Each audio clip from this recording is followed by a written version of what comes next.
There's a really simple way of creating a digital form from an existing PDF in Adobe Acrobat, and in this video, I'll show you how. Follow along and learn how to export a PDF from InDesign and prepare a digital form in seconds using Acrobat. We'll also take a closer look at how to set up an e-signature field and pop-up calendar widget. So let's jump in and get started.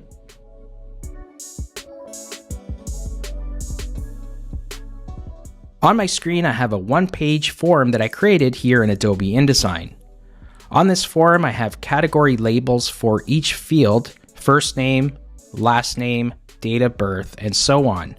And each category label has a line where the digital form fields will be placed when we bring it over into Adobe Acrobat.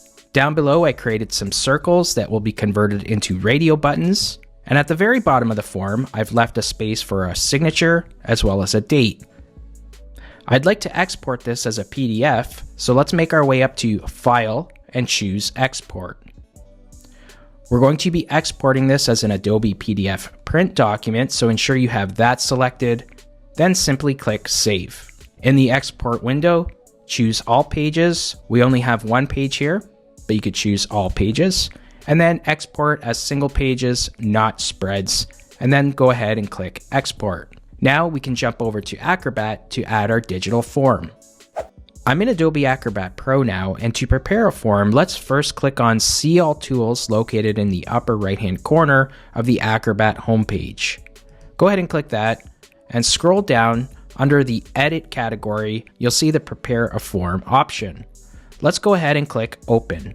There are multiple ways of creating a form, but in this example, we'll be selecting a file. Let's go ahead and choose Select a File, and click on the digital form PDF we just exported from InDesign. Click Open, and you'll see a preview of the form here in Acrobat. If the form requires e-signatures, ensure you have this document requires signatures option checked, and also ensure that Auto Detect Form field is on. This will help Acrobat automatically drop in those form fields once we create the form. Once you have these settings, click Create Form.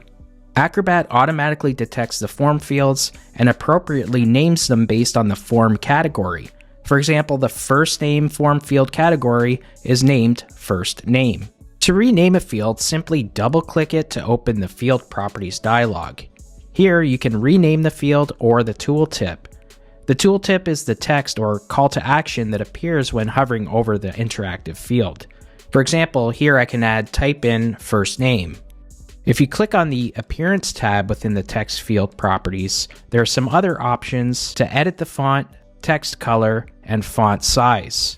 However, it's good practice to leave the size setting in auto. This means if the text exceeds the size of the form field, Acrobat will automatically adjust the size accordingly in real time. So I like to keep the font size set to auto. Let's go ahead and click Close and preview the form in real time. To do that, let's click on the Preview button located in the bottom left-hand corner of the screen, and you can see that brings you into the live form, where I can place my cursor in the first name field and type in my name. Now, I mentioned earlier leaving the font size left to auto. That's because if I do have text that runs a little longer, Acrobat will automatically resize that text for me.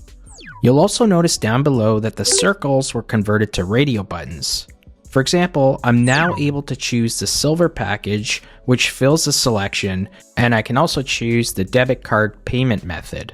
You can also see that Acrobat recognizes the signature field is meant for an e-signature.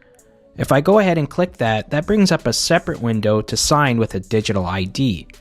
If I choose a digital ID and then click Continue, the viewer would be taken to a separate window where they could sign the document.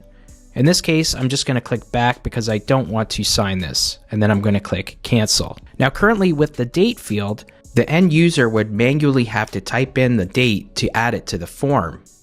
However, I want to add a pop-out window where the viewer can select the day, month, and year from the calendar.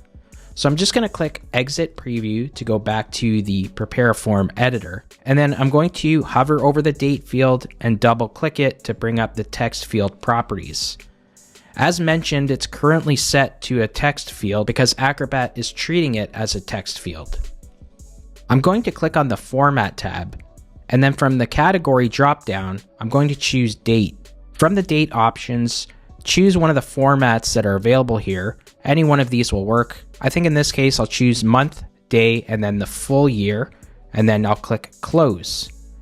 Now, if I go back to my preview, click on the preview button to go back to the live form.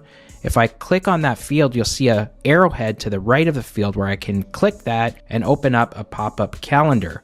So I can choose the date, and you can see it automatically is inputted into the form.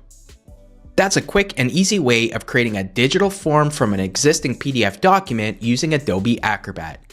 If you found this video helpful, give it a like, and don't forget to hit the subscribe button to stay up to date with all my latest tutorial content. Until next time, take care and keep creating.